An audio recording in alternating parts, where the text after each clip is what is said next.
Shields up, Ironbreakers. Rurikhan here coming at you with another edition of the Kast. And in today's episode, we're going to be taking a look at Steamworld Quest Hand of Gilgamech for the Nintendo Switch. This title was sent to me by Image and Form and Thunderful so that I could give it a look and tell you guys my opinions on it. This is not a review video. This is an initial impressions video because I was only able to play for about 4 or 5 hours because I have a trip coming up and I still have a lot of prep work to get done before I leave. So this was the best that I could do to give you guys my initial impressions on Steamworld Quest. You guys might be familiar with the Steamworld games. This is the same studio that did Steamworld Dig as well as Steamworld Heist. I really liked Steamworld Heist. It was this like 2D tactical game where you could like ricochet bullets and shoot the hats off of your enemies so that you could then take the hats for yourself. I thought that was pretty cool. But this is their take on the turn-based RPG genre, and they're also putting in a little bit of deck building in the mix, which actually makes this quite unique from my perspective, at least. So first, I guess we'll start with the visuals, and all I have to say about the visuals is that they look beautiful. So they have that 2D style that is going to feel familiar to you if you've played any of the other Steamworld games. Naturally, the characters are still these steampunk robots, but they really put a lot of character into these characters, so to speak, in the way that they put all the little details on them, as well as the quirky personality that they tend to have. But just from a visual standpoint, I really enjoyed it. I think it looks great both in handheld or in docked mode. The characters as well as the enemies as well as the backgrounds, which there's actually quite a bit of detail to the backdrop sometimes. If you're paying attention, sometimes you can see stuff off happening in the distance, like characters doing stuff or whatever that might be related to what is happening in the mission that you are in at the moment, which I thought was a nice touch. But anyways, in terms of sound, I think the game also sounds really good. I like the soundtrack. It is very appropriate for the gameplay that is taking place. I think both in terms of visual and sound, the game is solid. When it comes to gameplay, you are going to be navigating through this map. And essentially the map is divided into different zones, and these zones, they're not linear, so it's not like you're going from one end to the map to the other and then the level is over. There's going to be places that you can go off the beaten path. Sometimes even you'll actually have to like hit a wall or something in order to reveal like a secret passage, and that will take you to hidden treasures and stuff like that. And you will want to explore these maps to the best of your ability, because doing so is going to net you additional rewards, and sometimes those rewards might come in the form of cards. And that is something that you're definitely going to want to get as many as you possibly can, because cards is how you're going to be able to customize your characters to deal more damage or to be able to combine certain attacks with each other.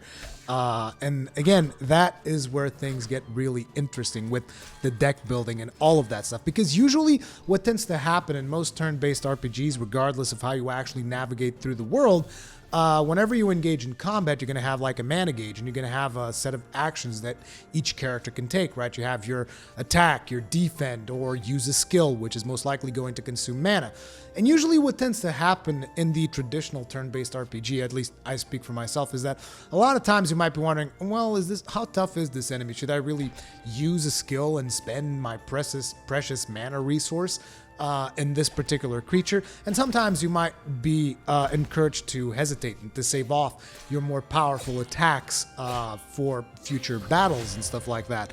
And in Steamworld Quest, that's not how it works at all, because the way it's going to play out is each hero has a deck of 8 cards. You can customize this deck pretty much whenever you are not in combat. You can decide, okay, I want to swap in these skills and I want to get a different set of skills, right? And the way that it works is while you are engaged in combat, you're going to be drawing from basically a set of cards that is shared by all of your heroes. So all of your heroes have 8 cards each, and then you're going to be pulling cards that are going to be the abilities for each of the heroes, and then you're going to have to decide which cards you're going to use. So basically you're going to be like, well, I'm going to be using my most powerful attacks whenever I can, because there really isn't any reason not to, because there's no mana that I'm going to be penalized for it. There's just, the game's own resource system, which is Steam, and some skills generate Steam and other skills consume Steam. So you'll want to have a certain number of Steam generators on your deck, as well as a number of skills that actually use up that Steam to dish out additional damage or to heal your party or, anything of that nature. And the cool thing is that you can then combine these cards to play off of each other. So for instance, the warrior, which is the robot that you see right there with the sword, he has a skill which is a bash that he just kind of does this shoulder charge against enemies, and that makes the enemies more vulnerable to fire, which you can then exploit by using the robot over there that's got the hat. And she can cast fire spells, which will then take advantage of the fact that the previous skill that you used on your other character reduce their resistance to fire, which is pretty cool. Then there's also another mechanic, which, depending on the weapon that each of the character has equipped, if you're able to perform 3 actions with that same character in the same turn, you're going to get a bonus action that is going to depend on the weapon that you have equipped. So for instance, right now, my sword warrior over there, if she is able to do 3 skills, at the end she will heal herself and do an additional attack.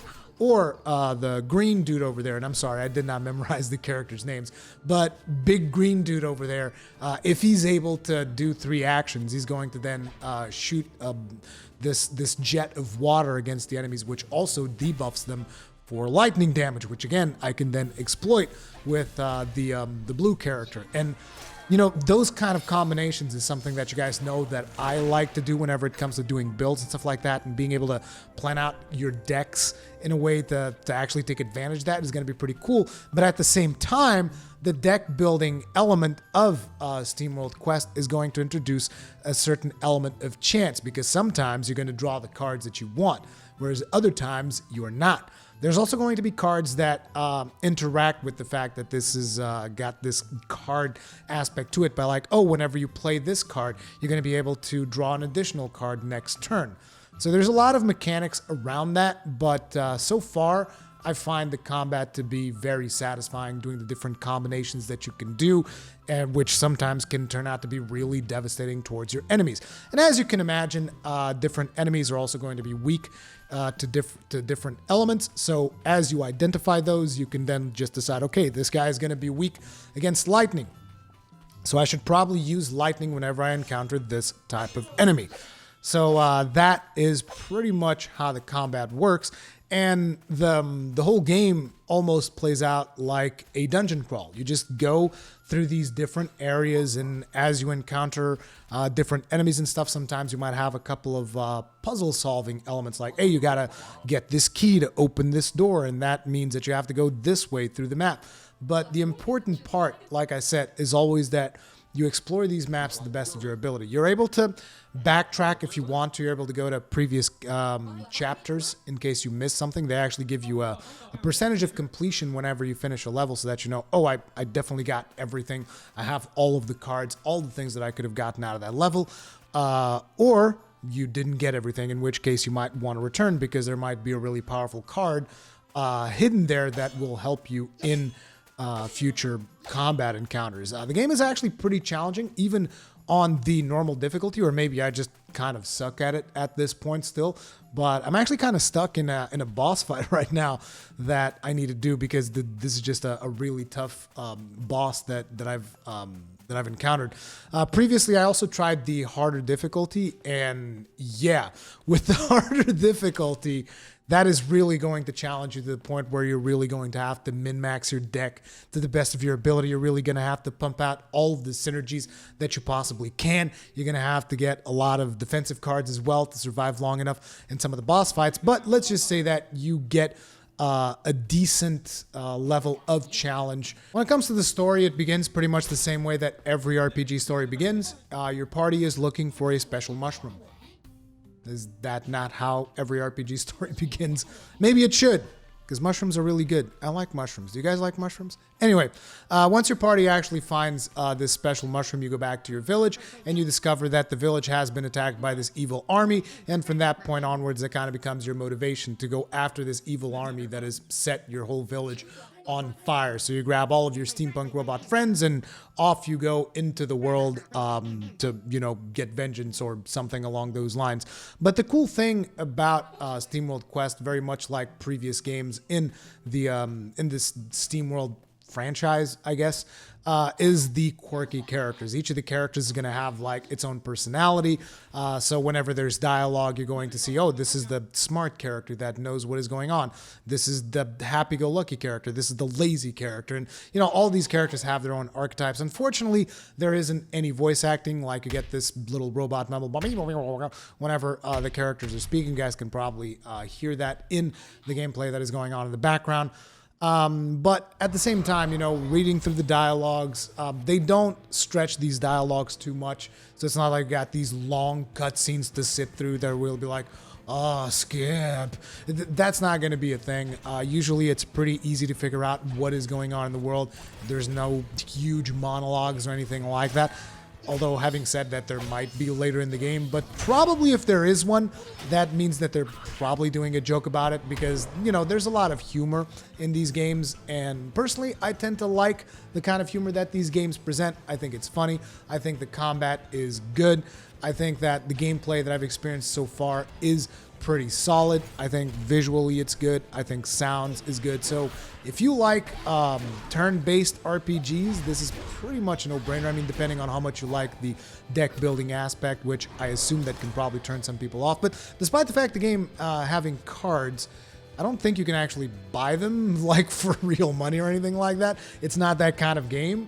So, you know, if maybe you're someone that actually does appreciate these kinds of card games and deck building and all that stuff, but you're not, oh man, I really don't want to invest time to learn Hearthstone or something like that, and at the same time you appreciate a turn-based RPG, maybe this is going to strike your fancy. You guys can probably see most of the gameplay from the stuff that I've shown in the video so far, because at the end of the day, it is a fairly simple game in terms of mechanics. You know, you got the deck building, you got the combat, and then you have the story that you go through, and I like it. I like the game quite a bit. And if you guys enjoyed the gameplay that you've watched in the video, most likely you're going to like it too. Either way, let me know in the comment section down below how you feel about Steamworld Quest. Let me know if you've played some of their previous games, and maybe Steamworld Dig, if you like this kind of art style, if it's right up your alley or not.